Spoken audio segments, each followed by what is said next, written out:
Hello, നമുക്ക് കടല മേടിക്കുന്നത് തന്നെ ഈസി ആയിട്ട് നല്ല കറുമുറാന്നിരിക്കുന്ന കോളിഫ്ലവർ ഫ്രൈ ചെയ്താൽ ഭയങ്കര സിമ്പിൾ. അപ്പോൾ എങ്ങനെയാണെന്നൊക്കെ ബൗളെടുക്കുക, അതിനകത്ത് കടലമാവ് അരിപ്പൊടി ഇട്ട് ജസ്റ്റ് ഒന്ന് ഇളക്കുക, പിന്നെ ആവശ്യത്തിനുള്ള ഉപ്പിട്ട് കൊടുക്കുക.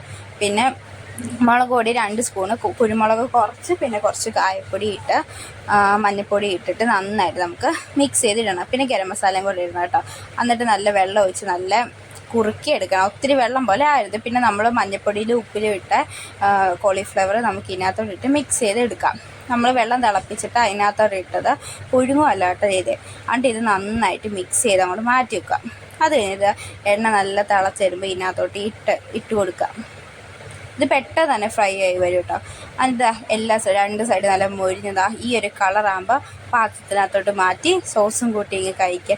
അടിപൊളിയാട്ടോ. കഴിക്കാൻ വേണ്ടി ഇങ്ങനെ കറുമുറാന്നിരിക്കുക. അത്രയ്ക്ക് ക്രിസ്പി ആയിട്ടുണ്ട്. അപ്പം മസ്റ്റ് ട്രൈ ആണേ.